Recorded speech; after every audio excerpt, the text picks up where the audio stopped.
সুপ্রিয় শিক্ষার্থীবৃন্দ, শর্টকাট সলিউশনের পক্ষ থেকে তোমাদের সবাইকে স্বাগত জানাচ্ছি। আজকে আমরা যে ক্লাসটি করব সেটি হচ্ছে সপ্তম শ্রেণীর ম্যাথ বইয়ের প্রথম অধ্যায়, এবং আমাদের প্রথম অধ্যায় ছিল মূলত ও অমূলত সংখ্যা। আমরা বিগত ক্লাসগুলোতে মূলত ও অমূলত সংখ্যার বেশ কিছু টপিক নিয়ে আলোচনা করেছিলাম। তোমরা যারা এর আগের ক্লাসগুলো করোনি, সেগুলো তোমরা আমাদের ভিডিওগুলোতে দেখতে পারবা। এর আগে যে ক্লাসগুলো করেছিলাম তার ভিডিওগুলো আমাদের শর্টকাট সলিউশনে আপলোড করা আছে, সেগুলো তোমরা দেখতে পারবা। তাহলে আজকে আমাদের যে আলোচনার টপিকটা সেটা হচ্ছে মূলদ ও অমূলদ সংখ্যা। মূলদ ও অমূলদ সংখ্যা আজকে আমরা এই ক্লাসটা করব। আমাদের প্রথমে যেটা দেয়া আছে, 1 2 3 4 দত দত দত ইত্যাদি স্বাভাবিক সংখ্যা। সংখ্যাগুলোকে দুটি স্বাভাবিক সংখ্যার ভগ্নাংশ আকারে নিম্নরূপে লেখা যায়। প্রথমে যেটা লিখছে, প্রথমে এককে লেখা যায় ভগ্নাংশ আকারে। যদি আমরা লিখি তাহলে 1/1, 2কে লিখলে 2/1, এবং 3কে আমরা লিখছি 3 × 2 ভাগ 2, বা 3 × 2 = 6, 6/2। এভাবে আমরা ভগ্নাংশ আকারে লিখতে পারি। আবার 0.1, 1.5, 2.03 ইত্যাদি দশমিক সংখ্যা, এগুলো কি বলছে? এগুলো হচ্ছে দশমিক সংখ্যা। আমরা যদি এটা লিখি, এটা যদি ভগ্নাংশ আকারে প্রকাশ করি, তাহলে আমরা লিখতে পারি 0.1কে আমরা লিখতে পারি 1/10। দশমিকের পরে যতগুলো সংখ্যা থাকবে ঠিক ততগুলো শূন্য দিতে হবে। যেমন এখানে দশমিকের পরে সংখ্যা রয়েছে একটি, এবং শূন্য হচ্ছে একটি, এবং এরপরে দেওয়া আছে 1.5। 1.5কে আমরা লিখতে পারি 15/10। দশমিকের পরে একটা সংখ্যা, তাই শূন্য একটা। এরপরে 2.03, এটা আমরা লিখতে পারি 203/100। দশমিকের পরে দুইটা সংখ্যা, তাই শূন্য হচ্ছে দুইটা শূন্য, যা সংখ্যাগুলো ভগ্নাংশ আকারে করা যায়। এভাবে হচ্ছে ভগ্নাংশ আকারে প্রকাশ করা যায়। আবার আবার শূন্যকে 0/1 একটি ভগ্নাংশ আকারে প্রকাশ করা যায়। শূন্যকে হচ্ছে কিভাবে প্রকাশ করা যায়? 0/1 আকারে প্রকাশ করা যায়। উপরে বর্ণিত সংখ্যা হলো মূলদ সংখ্যা। কি বলছে? এই যে আমরা যতগুলো সংখ্যা পেলাম এখানে, এগুলো হচ্ছে এগুলো সবগুলো হচ্ছে সবগুলো কি সবগুলো মূলদ সংখ্যা। অতএব শূন্য সকল স্বাভাবিক সংখ্যা ও ভগ্নাংশ সংখ্যা হচ্ছে মূলদ সংখ্যা। কি বলছে? শূন্য সকল স্বাভাবিক সংখ্যা এবং ভগ্নাংশ সংখ্যা, এগুলো কি হবে? এগুলো হবে মূলদ সংখ্যা। এখন আমরা নিচে গিয়ে দেখি। নিচে গিয়ে দেখতে পাচ্ছি আমরা অমূলদ সংখ্যা। কোনগুলো অমূলদ সংখ্যা সেগুলো আমরা এখন দেখব। রুত্তু হচ্ছে একটি অমূলদ সংখ্যা, কারণ রুত্তুকে যদি আমরা প্রকাশ করি, রুত্তুকে যদি আমরা ভাঙি, তাহলে আমরা পাই 1.414215। কি পেলাম? 1.414215। সংখ্যার দশমিকের পরে অঙ্ক সংখ্যা নির্দিষ্ট নয়। কি বলছে এখানে? দশমিকের পরে হচ্ছে নির্দিষ্ট নয়, এই সংখ্যাগুলো কি নয়? নির্দিষ্ট নয়। ফলে ফলে দুটি স্বাভাবিক সংখ্যার ভগ্নাংশ আকারে লেখা যায় না। কি বলছে? দুটি স্বাভাবিক সংখ্যার ভগ্নাংশ আকারে লেখা যায় না। অনুরূপ root 3, root root 3, root 5, root 6 ইত্যাদি সংখ্যাগুলোকে দুটি স্বাভাবিক সংখ্যার ভগ্নাংশ আকারে প্রকাশ করা যায় না, তাই এগুলো অমূলদ সংখ্যা। আবার কোনগুলো অমূলদ সংখ্যা? রুট 3, রুট 5 এবং রুট 6। এগুলো কিভাবে লেখা যায় না? দুটি স্বাভাবিক সংখ্যার ভগ্নাংশ আকারে প্রকাশ করা যায় না। এই যে প্রকাশ করা যায় না, তাই এগুলো কি বলছে? এগুলো হচ্ছে অমূলদ সংখ্যা। এবার লক্ষ্য করি, রুট 3, রুট 2, রুট 5, রুট 6 ইত্যাদি অমূলদ সংখ্যা, এবং 2 3 4 5 2 3 5 6 ইত্যাদি বর্গ সংখ্যা নয়। এগুলো কি নয়? বর্গ সংখ্যা নয়। এগুলো কি নয়? পূর্ণ বর্গ সংখ্যা নয়, কারণ এগুলোর বর্গমূল করলে পূর্ণ সংখ্যা পাওয়া যায় না, তাই এগুলো কি নয়? পূর্ণ বর্গ সংখ্যা নয়। সুতরাং পূর্ণ বর্গ সংখ্যা নয়। এরূপ সংখ্যার বর্গমূল কি বলছে? এগুলো অমূলদ সংখ্যা। যেগুলো যেগুলোর বর্গমূল যেগুলোর বর্গমূল পূর্ণ সংখ্যা নয়, যেগুলোর বর্গমূল কি নয়? পূর্ণ পূর্ণ সংখ্যা নয়, এগুলো হচ্ছে অমূলদ সংখ্যা। এগুলো হচ্ছে কি অমূলক সংখ্যা। এবার উদাহরণ আটের দিকে আসা যাক। আমাদের প্রথমে যেটা দেয়া আছে 0.12, রুট রুট 25, রুট 72, √49 সংখ্যাগুলো থেকে অমূলক সংখ্যা বাছাই করো। মানে এই সংখ্যাগুলো থেকে অমূলক সংখ্যা বাছাই করতে হবে, কোনটা মূলদ আর কোনটা অমূলদ। প্রথমে যেটা দেয়া আছে 0.12, 0.12 যদি আমরা ভগ্নাংশ আকারে প্রকাশ করি তাহলে আমরা পাই 12/100, 12/100। যেহেতু দশমিকের পরে দুইটা সংখ্যা, তাই আমাদের শূন্য হচ্ছে দুইটা। শূন্য কয়টা? দুইটা। আমরা যদি একে ভাঙি তাহলে কি পাবো? 3 4 12। 4 দিয়ে যদি ভাগ করি, লবকে যদি 4 দিয়ে ভাগ করি তাহলে আমরা পাই 3 4 12। এবং হরকে যদি আমরা 4 দিয়ে 4 দিয়ে ভাগ করি তাহলে আমরা পাই 25। যা একটি যা একটি ভগ্নাংশ সংখ্যা। যা একটি কি ভগ্নাংশ সংখ্যা। সুতরাং এটি হবে একটি মূলদ সংখ্যা। মূলদ, এটি হবে মূলদ, মূলদ সংখ্যা, মূলদ, মূলদ সংখ্যা। এটা কি হবে? মূলদ সংখ্যা। এরপরে যেটা দেয়া আছে √25, √25কে আমরা যদি বর্গমূল করি, √25কে যদি আমরা বর্গমূল করি তাহলে আমরা এখানে পাবো 5 স্কোয়ার, বা সরি 5 স্কোয়ার, √5 স্কোয়ার এবং এই যদি আমরা বর্গমূল করি তাহলে আমরা পাই 5, যা একটি স্বাভাবিক সংখ্যা। আর স্বাভাবিক সংখ্যা মানে হচ্ছে মূলদ সংখ্যা, মানে মূলদ সংখ্যা। এখন আমরা যদি √72কে ভাঙি তাহলে আমরা পাই 2 × 36, 2 × 36, 36 × 72, 72। এখন এরপরে আছে 2 গুণ 36-এর বর্গমূল হচ্ছে, 36-এর বর্গমূল হচ্ছে 6, 6 স্কোয়ার। বর্গমূল কত? 6 স্কোয়ার, মানে 6। 36কে যদি আমরা ভাঙি তাহলে আমরা পাই 6 স্কোয়ার, 6 স্কোয়ার। তাহলে এরপরে আমরা পাবো 6 √2, 6 √2। যেহেতু √2 কে আর বর্গমূল করলে আর বর্গমূল করে ভাঙা যায় না, তাই আমরা লিখলাম এখানে 6 √2। যেহেতু 6 স্কোয়ার, যদি 6 স্কোয়ারে যদি রুট দ্বারা গুণ করি তাহলে স্কোয়ার আর রুট হচ্ছে, রুট কেটে যাবে, রুট হচ্ছে এটা চলে যাবে। স্কোয়ার আর রুট হচ্ছে যদি গুণ করি তাহলে এটা এটা এটা রুটটা বাদ যাবে। তাই 6-এর উপরে রুট নাই। এখন 2কে আর রুট দ্বারা করা যায় না।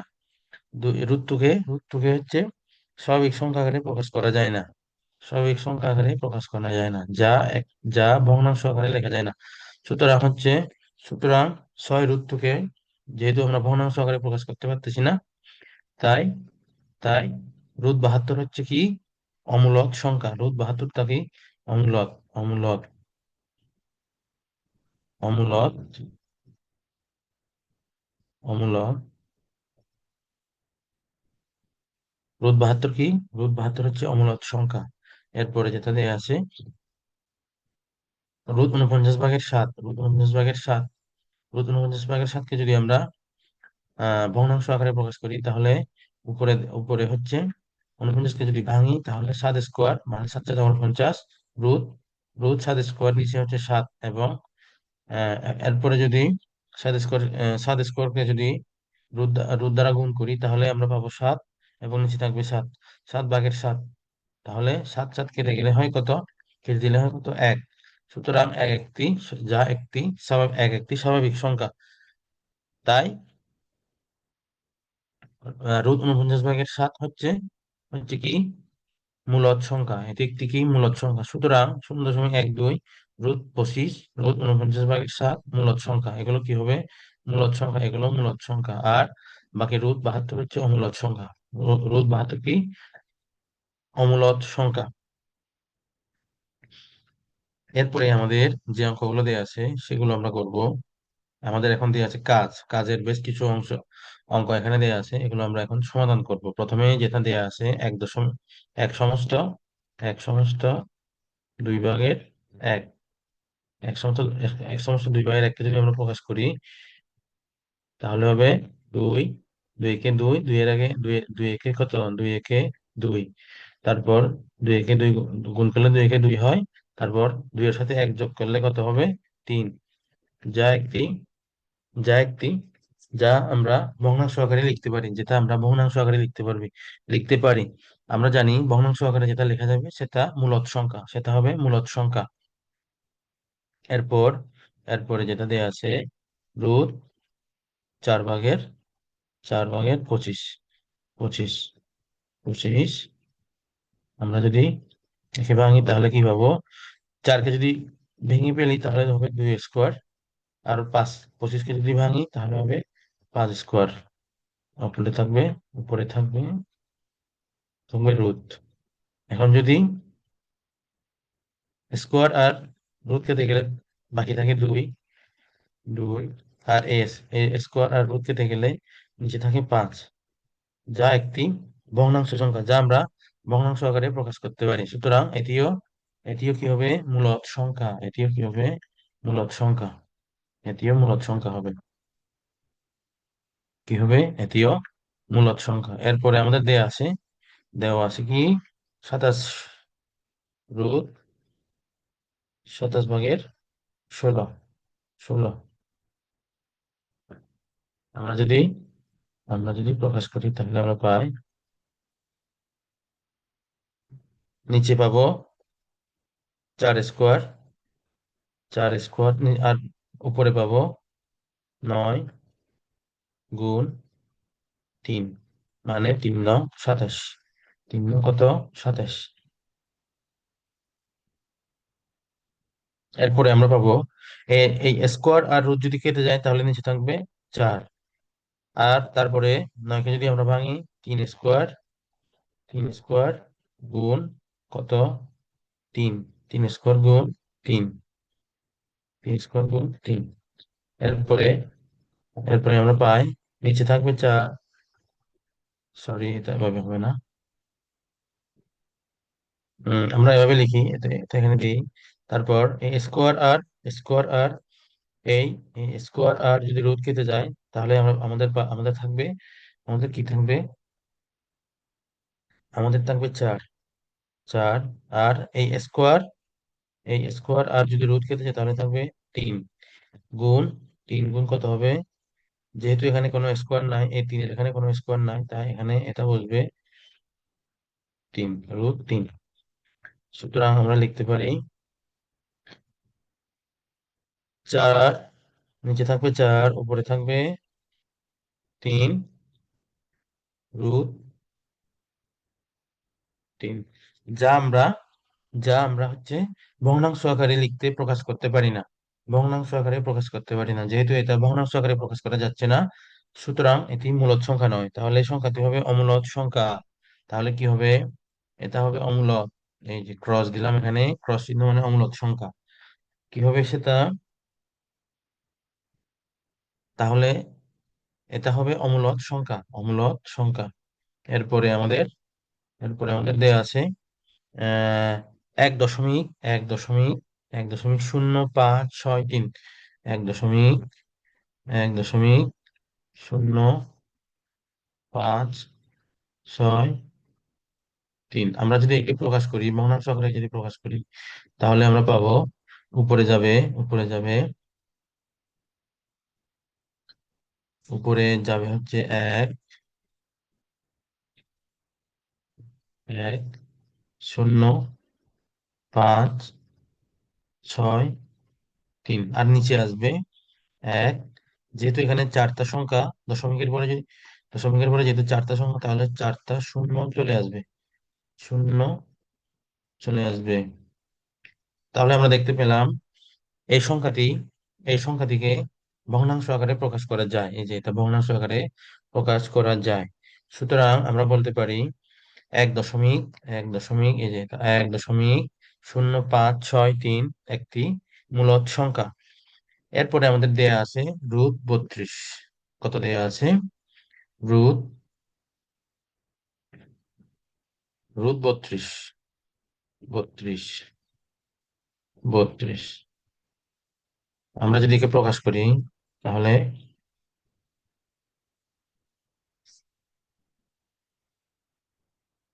তাহলে পাবো 16 গুণ 16 গুণ 2, 16 গুণ 2। আমরা পেলাম কত? 16 গুণ 2। এখন আমরা যদি 16কে ভাঙি তাহলে আমরা পাই 4 স্কোয়ার। 4 স্কোয়ার। আমরা জানি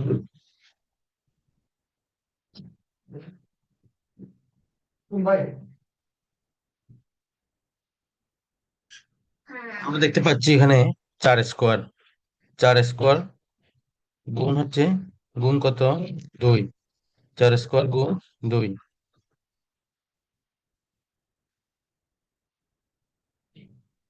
আমরা এখন যদি প্রকাশ করি তাহলে আমরা পাবো 4 স্কোয়ার গুণ 2। স্কোয়ার আর রুট চলে গেলে তাহলে থাকবে 4 গুণ হচ্ছে √2। 4 গুণ √2। তাহলে আমরা দেখতে পেলাম এই সংখ্যা থেকে ভগ্নাংশ আকারে প্রকাশ করা যাচ্ছে না। এই সংখ্যা থেকে ভগ্নাংশ আকারে প্রকাশ করা যাচ্ছে না, তাই এটি হবে, এটি হবে অমূলদ সংখ্যা 32। তাহলে √32 হবে অমূলদ সংখ্যা। √32 হবে কত? √32 হবে অমূলদ সংখ্যা। এরপরে আমাদের যেটা সংখ্যা দেওয়া আছে 100, √121, √121, কত? √121, √121 যদি আমরা প্রকাশ করি তাহলে আমরা পাই 11, 11 স্কোয়ার। 11 স্কোয়ার আমরা পাবো কত? 11 স্কোয়ার। এরপরে আমাদের থাকবে a স্কোয়ার। a স্কোয়ার আর রুট যদি কেটে যায় তাহলে থাকবে 11, যা একটি স্বাভাবিক সংখ্যা। আমরা জানি সকল স্বাভাবিক সংখ্যা হচ্ছে মূলদ সংখ্যা। তাই আমরা বলতে পারি, তাই আমরা কি বলতে পারি? আমরা বলতে পারি হচ্ছে 121 হচ্ছে একটি মূলদ সংখ্যা। তাহলে আমরা এখান থেকে দেখতে পেলাম, আমরা এখান থেকে দেখলাম হচ্ছে এক দশ এক সমস্ত, এক সমস্ত 2 ভাগের 1/2, এক সমস্ত 1/2। এরপরে √4 √রুট ওভার 4/25 এবং √27/16, 1.0563। তারপরে আছে √32 এবং √121। এই সংখ্যাগুলোর মধ্যে আহ, এই এই এক এক সমস্ত 1/2, তারপর তারপর √4/25, রুট সরি 1.0563 এবং 1.21 সংখ্যাগুলো হচ্ছে মূলদ সংখ্যা। এগুলো কি সংখ্যা? মূলদ সংখ্যা। বাকি দুইটা এগুলো বাকি দুইটা হচ্ছে রুট ওভার 27 ভাগের রুট ওভার 27/16, √, 27/16 এবং 32 এবং √32 হচ্ছে, এগুলো অমূলদ সংখ্যা, কারণ এগুলোকে ভগ্নাংশ আকারে প্রকাশ করা যায় না। কি করা যায় না? ভগ্নাংশ আকারে প্রকাশ করা যায় না। এরপরে আমাদের যে প্রশ্নগুলো দেওয়া আসছে সেগুলো হচ্ছে সংখ্যা রেখায় মূলত অমূলদ সংখ্যা প্রকাশ করা। মানে সংখ্যা রেখার মাধ্যমে আমাদের মূলত অমূলদ সংখ্যা বের করতে হবে, মূলদ ও অমূলদ সংখ্যাকে প্রকাশ করতে হবে। নিচের সংখ্যা রেখাটি লক্ষ্য করি, নিচের সংখ্যা রেখাটি লক্ষ্য করি। এখানে একটা দেওয়া আছে, সংখ্যা রেখা দেওয়া আছে, রেখা চিহ্ন দেওয়া আছে। রেখা চিহ্ন দেওয়া আছে উপরের সংখ্যা রেখাটিতে ঘাড় চিহ্ন, ঘাড় চিহ্নিত বৃত্ত 2 এর অবস্থান নির্দেশ করে। তার মানে এটা হচ্ছে এই যে, এটা 2 এর অবস্থান হচ্ছে নির্দেশ করতেছে। আবার উপরের সংখ্যা রেখাটিতে ঘাড় চিহ্ন বৃত্তটির অবস্থান 1 ও 2 এর মাঝে। কি বলছে? 1 ও 2 এর মাঝে।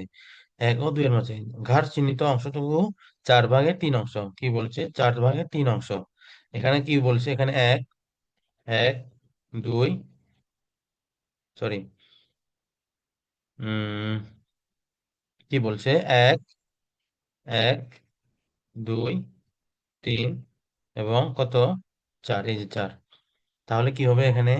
4/3 অংশ। যেহেতু যেহেতু এই যে এখানে যে 3 নম্বর অংশে যেহেতু দাগটা দেওয়া আছে, গাছ চিহ্নিত বৃত্ত দেওয়া আছে, তাহলে এটা হবে 3 অংশ। 4/3 অংশ। সুতরাং আমরা আমরা চিহ্নিত অংশটি 1+4/3 বা 1+4/3 বা এক সমস্ত কি হবে, যে এই যে এখানে এক, যেহেতু এখানে দেওয়া আছে 1 এবং 2 এর মাঝে বলছে, যখন 1+3/4 মানে 3/4। কি বলছে? 3/4 অংশটুকু 3/4 সরি, এটা হবে 4/3, 4/3 বা 1/4 নির্দেশ করে, 1/4 নির্দেশ করে। কি হবে এটা? 1/4 নির্দেশ করে। সংখ্যা রেখায় অমূলদ সংখ্যা। এখন আমাদের বের করতে হবে অমূলদ সংখ্যা। আমরা মূলদ সংখ্যা বের করলাম, সংখ্যা রেখার মাধ্যমে মূলদ সংখ্যা বের করলাম। এখন আমরা বের করব সংখ্যা রেখার মাধ্যমে অমূলদ সংখ্যা বের করব, অমূলদ সংখ্যা।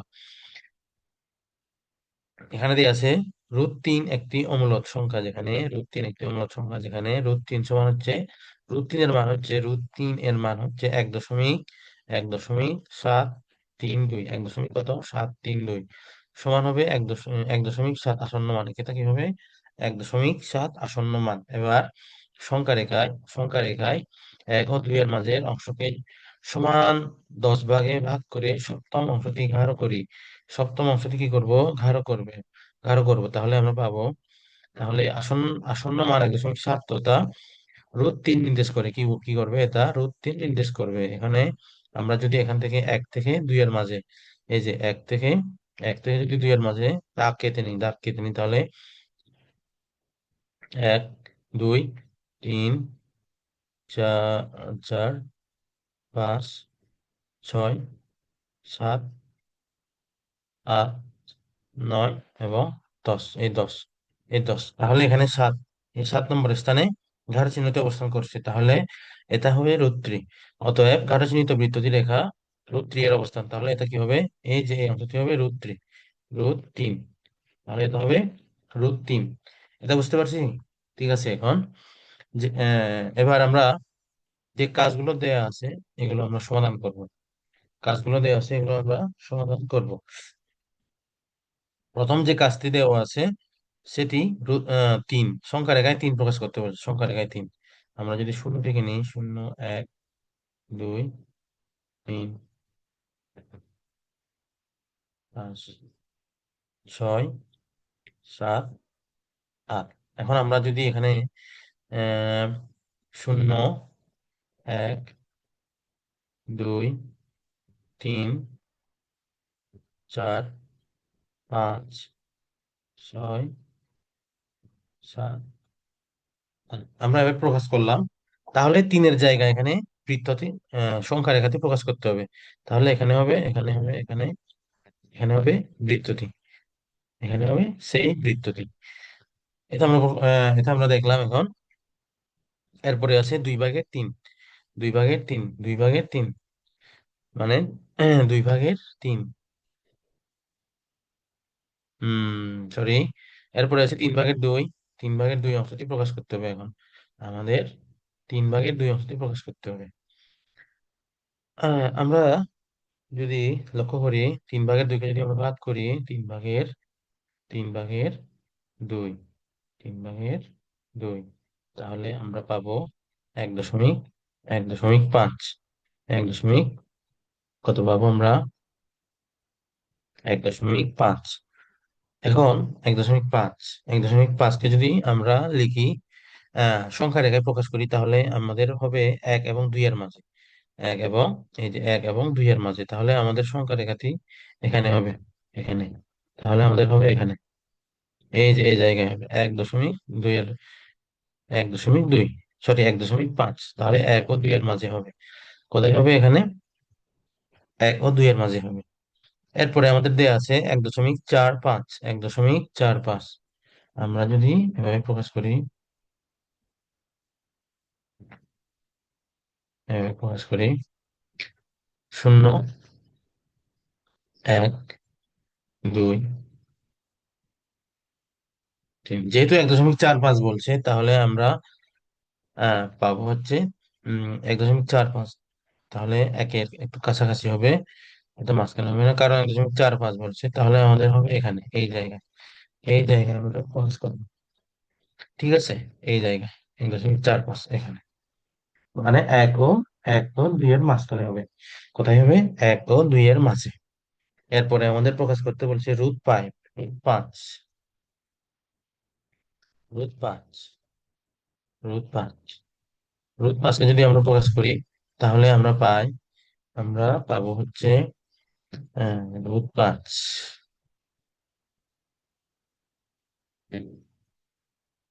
আমাদের রুট পাঁচের মান হবে 2 দশমিক 2.2.2.3 কত হবে?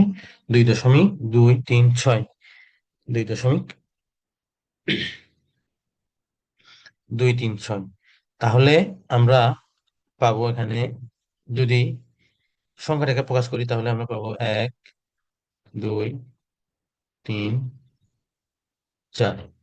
তাহলে আমরা যদি সংখ্যাটাকে প্রকাশ করি, যেহেতু 2.2 বলছে, তাহলে আমাদের মাঝখানে ঠিক আগে হবে 2 ও 3-এর মাঝখানে ঠিক আগে, 2 ও 3-এর মাঝখানে ঠিক আগে আমাদের সংখ্যা রেখাটা প্রকাশ করতে হবে। তাহলে আমরা কাজের অঙ্কগুলো সমাধান করলাম। এরপরে আমরা করব উদাহরণ 9। উদাহরণ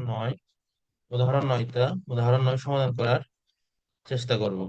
আমাদের এখানে দেওয়া আছে, উদাহরণ 9 দেওয়া আছে, কোনো বাগানে 1296 1296টি আম গাছ আছে। বাগানের দৈর্ঘ্য প্রস্থে উভয় দিকে প্রত্যেক সারিতে সমান সংখ্যক আম গাছ থাকলে প্রত্যেক সারিতে গাছের সংখ্যা নির্ণয় করো। কি বলছে এখানে? কোনো বাগানে বলছে 1296টি, কয়টি কয়টি আম গাছ আছে? 1296টি আম গাছ। এরপর বাগানের দৈর্ঘ্য ও প্রস্থের উভয় দিকে প্রত্যেক সারিতে বলছে, প্রত্যেক সারিতে। তার মানে এটা যদি দৈর্ঘ্য এবং এটা যদি প্রস্থ ধরি, এটা দৈর্ঘ্য আর এটা প্রস্থ, এই যে এটা প্রস্থ ধরি, তাহলে বলছে এখানে এদিকেও আম গাছ আছে, এদিকেও আম গাছ আছে, এদিকেও আম গাছ, এদিকেও আম গাছ, তাহলে এদিকেও আম গাছ আছে, এদিকেও আম গাছ আছে। তাহলে আমাদের কি করতে বলছে? বাগানের দৈর্ঘ্য প্রস্থের উভয় দিকের প্রত্যেক সারিতে সমান সংখ্যক, কি বলছে, সমান সমান আম গাছ আছে। এদিকেও সমান এবং এদিকেও সমান, সমান সমান সমান সংখ্যক আম গাছ থাকলে বলছে, আম গাছ থাকলে প্রত্যেক সারিতে গাছের সংখ্যা নির্ণয় করো। মানে এই প্রত্যেকটা সারি, এই যে প্রত্যেকটা সারিতে এই প্রত্যেকটা সারিতে আম গাছ, কতটি আম গাছ, এই সারিতে কতটি, এই সারিতে কতটি, এই সারিতে কতটি, এই সারিতে কত, এই সারিতে কত, এই সারিতে কত এবং এই সারিতে কত, এভাবে যতগুলো সারি আছে তার প্রত্যেক সারিতে কতগুলো আম গাছ আছে তার নির্ণয় করতে হবে। এখন আমরা যদি সমাধান করি তাহলে আমরা পাই বাগানের দৈর্ঘ্য ও প্রস্থের উভয় দিকের প্রত্যেক সারিতে সমান সংখ্যক আম গাছ আছে। এটা আমরা আগে লিখবো। তারপর সুতরাং প্রত্যেক সারিতে আম গাছের সংখ্যা হবে 1296 এর বর্গমূল। কি হবে? প্রত্যেক সারিতে আম গাছের সংখ্যা হবে, মানে 1296টি আম গাছ প্রত্যেক সারিতে, এই 1296 এর বর্গমূল হবে প্রত্যেক সারির আম গাছ। কি হবে? 1296 এর বর্গমূল হবে প্রত্যেক সারিতে আম গাছের সংখ্যা। কি হবে? 1296 এর বর্গমূল হবে প্রত্যেক সারিতে আম গাছের সংখ্যা। এখন আমরা যদি এর বর্গমূল বের করি তাহলে আমাদের কি করতে হবে? 1296, 1296কে আমরা আগে লিখলাম, তারপর ডান দিক থেকে বামে যাব, বামে প্রত্যেক জোড়ার উপর দাগ চিহ্ন দিব, প্রত্যেক জোড়ার উপর দাগ চিহ্ন দিলাম, তারপর এবার এখানে ভাগের চিহ্নটা দিব। ভাগের চিহ্ন দেওয়ার পরে আমাদের দেখতে হবে 12 এর আগে 12, এই যে এই 12 এর আগে পূর্ণবর্গ সংখ্যা কোনটা? আমরা জানি 12 এর আগে পূর্ণবর্গ হবে 9 এবং 9 এর বর্গমূল হবে 3। কি হবে? 9 এর বর্গমূল হবে কত? 3। 3 3 9। এখন 12 থেকে যদি 9 বিয়োগ দিই তাহলে আমরা পাই 3। এরপরে আমাদের কি যেটা করতে হয় সেটা হচ্ছে 3-এর বাম পাশে একটা ভাগ চিহ্ন দিব, তারপর 3-এর এই 3 আমি তোমাদের দেখাচ্ছি 3 কোনটা। এই যে 3 আছে না, এই 3-এর দ্বিগুণ করতে হবে, 3-এর দ্বিগুণ করলে আমরা পাই 6। আমরা কত পাই? 6। তারপর আমাদের কাজটা হয় 96কে নিচে নামানো, আমাদেরকে 96কে নিচে নামাতে হবে এবং আমরা টোটাল যে সংখ্যাটা পাই সেটা হচ্ছে 396। আমরা কত পাই? 396। এরপর আমাদের যে কাজটা করতে হয়, এই 6-এর সাথে আরেকটা সংখ্যা লিখতে হবে এবং আমরা এখানে যে সংখ্যাটা লিখবো সে সংখ্যাটা এখানেও লিখতে হয়, আমাদেরকে এখানেও লিখতে হয়। তারপর এই 66 আর এই 6, এই 6 কে গুণ করলে আমরা যে সংখ্যাটা পাই সেটি হচ্ছে 96, 396 থেকে ছোট অথবা এর সমান। তাহলে আমরা যদি গুণ করি তাহলে আমরা পাবো 6 আর 6 যদি গুণ করি তাহলে 6 6 শত 36, হাতে 3, তারপর 6 6 আবার 36, যেহেতু হাতে 3, 36 আর 3 যোগ করলে হয় 39। তাহলে আমরা পেলাম, আমরা কি পেলাম, ভাগশেষ কত, শূন্য। ভাগশেষ কি পেলাম, শূন্য। এরপরে এখন আমরা আমাদের এখানে যেটা ভাগফল পেলাম, ভাগফল হচ্ছে 36। তাহলে আমরা যেটা উত্তর পাবো, আমরা পেলাম হচ্ছে 1296 এর বর্গমূল কত পেলাম, 1296 এর বর্গমূল পেলাম 36।